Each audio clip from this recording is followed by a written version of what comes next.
So, Adam Ostrow of Mashable, employee number 2, was it? Yeah. Employee number 2 from Mashable. I'd love to hear more about what you guys are doing at Mashable around content and advertising and the convergence of the two things. Thanks for having me here. It's been a great day. I actually grew up about 15 minutes away from Love that. the Local Westchester Digital boy. Summit, so That's it's good to be back, even though it's just a short ride up from New York. Yeah. Our discussion today focused really on native advertising, which is something that's been around for a long time if you think about it. One of the things I pointed out on my panel is that the Guinness Book of World Records was actually created by the Guinness Brewing Company as a form of content marketing, and that's 50, 60 years ago. Mind-blowing. At this point, yeah. yeah. Wait, what? Okay. Yeah. And I think if you kind of fast forward today, what's driven so much interest over the last few years has been really the adoption of mobile and social. If you look at mobile devices, at Mashable, it's now more than 50% of our traffic actually comes from people accessing our site on mobile devices. More than 50%. Yeah, and when you think about what people are doing on their mobile devices, the number one activity is social networking. Yeah. So it's become incredibly important for a publisher like Mashable to connect with our audience through social platforms. That's actually how we were able to, essentially a media company that was started by one person with no capital, didn't raise money until actually about 4 months ago. We raised our first round of capital at the start of 2014. And how many years was it in business before it raised its 8 years. first? 8 years, yeah. right? And the way we were able to do 8 that, years, yeah, and then raise the first round of capital. Exactly, and the way we were able to do that was, one, obviously working incredibly hard, but leveraging social distribution. So being one of the first media brands on Twitter, on Facebook, in more recent times on Pinterest, on Instagram. Right. We have more than 16 million followers now across all of our different social accounts. Unbelievable. And how many, what's the size of the staff currently? We're up to about 140 people right now. Okay. So now, I know I mentioned before we got on camera, and I have to address it because it drives me nuts, and I love it, and I'm addicted to it, and it has to do with the trending now, which you mentioned it's called velocity for you guys. Talk to me about that. Is it algorithm based? Is it human being based? Is it a combination of both? Like, how are you guys determining? So Velocity is an analytics tool that we built ourselves. Started this process about almost 2 years ago at this point. We hired a bunch of people with data science background. We actually have someone now at Mashable that is an artificial intelligence guy.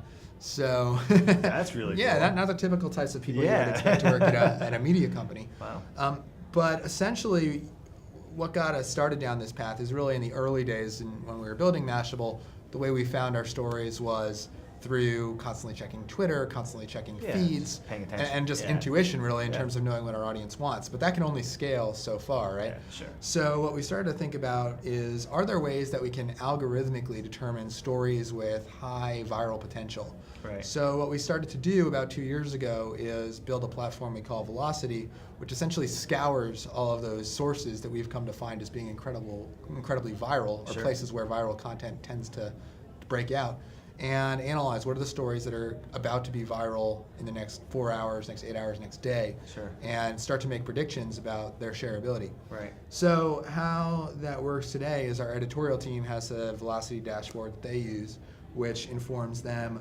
what stories may be of interest to cover. But then we also use Velocity on our own content. So if you go to the Mashable homepage today, we actually organize stories primarily based on velocity. So the most viral stories are the ones that are emphasized most on the page. Is there a point where an editorial team says, okay, this is trending, but we really think what this means that it's trending, that this other thing is happening, right? That it's not so much an obvious story, that it's maybe because a serious story now has a meme that's been created, like an offshoot story that's mocking something. Yeah, absolutely. I mean, editorial judgment still plays a crucial role. I think whether you're approaching this from a publisher perspective or a brand perspective. Right. But yeah, I mean, for us, it's not necessarily, this is the story, go report it. It's kind of track down, okay, why is this thing going viral? So actually one of the first success stories with Velocity, which is pretty funny, this is just when we were beta testing it almost 2 years ago at this point, was we saw that the next thing to go viral on the web was the Facebook page for the Walmart in Kodiak, Alaska, which seemed incredibly bizarre at the time. Like, why on earth are people sharing this page? So we couldn't figure it out at first. We didn't think it made any sense. At this point, the editorial team wasn't even really using the product. Right. But a day or two later, it came to editorial's attention that the internet essentially had pranked Walmart because they had a contest where they said they were going to send the hip hop artist Pitbull to the Walmart Facebook, the Walmart that got the most likes on Facebook. And as a way of pranking Pitbull, people grouped up on places like Reddit and 4chan and said, hey, Walmart has this contest, go like this page. That's incredible. So there has to be, I guess, so the lesson there is that the internet, while it's not, yeah, that's the lesson. That's it. Next topic. That's it. So, but I think it's compelling too, especially, when we have conversations with clients, potential clients at Silverback, they get a little skittish. The old school marketers, old school advertising guys, always trying to put my people out of business, and that's not necessarily the case. It's to leverage technologies to help amplify some of the things that you're doing, and it's compelling to hear from some, a publisher that's relying so much on technology reporting to say there's a definitive human element in what goes into what is deemed relevant throughout the whole of the internet, that it's not just one big machine. Right? Yeah, exactly, and that's how we also use velocity on the distribution side of Mashable. So once we've published a piece of content, we're using velocity to track how viral that content could potentially be. Huh. And that informs what we end up posting to Twitter, what we end up posting to Facebook, and at times what we end up putting additional paid media dollars behind in terms of promoting and amplifying the content. But it's also very important with that we do have a human that is the kind of the gatekeeper, sure, right? Because you might see a story like, famous person dies or something like that. Yeah. You don't want to be the brand that's out there trying to exploit that, right? You don't want to put paid marketing behind a tragedy. So there's always going to be the importance for that human aspect, and technology is really just something that makes it's an empowering tool. Sure. And just makes the whole process of creating and distributing content much more efficient. How do you reconcile that? Do you ever find yourself throwing your weight around a little bit and saying, listen, I'm the number 2 employee. I know it says it's trending. We're not touching that. Like, it's not going to happen. This is really what's going to happen. And it's even before the internet decides that it's something that's really compelling. We're going to write about this thing. Oh, yeah. I mean, original reporting still plays a very big role at Mashable. I mean, we just hired about 6 months ago. Our new executive editor comes from the New York Times. And he's made some tremendous hires on the editorial team. We actually just announced this week our new global news editor.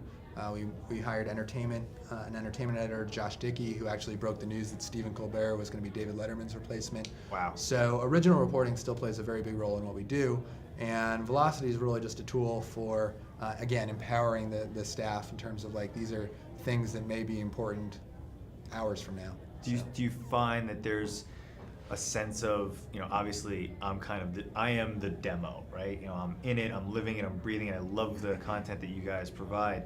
Do you find that there's potential for almost like a banner burnout for the Velocity like notifications, where people are just like, yeah, I get it, it's trending, I'm not clicking on it when you're providing that information to people? Do you get like an uptick when you're saying that it's Velocity, or like?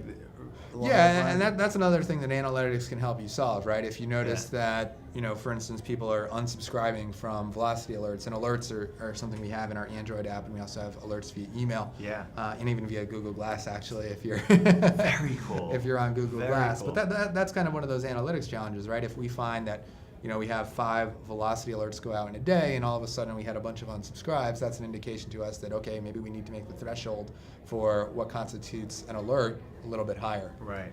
I love it.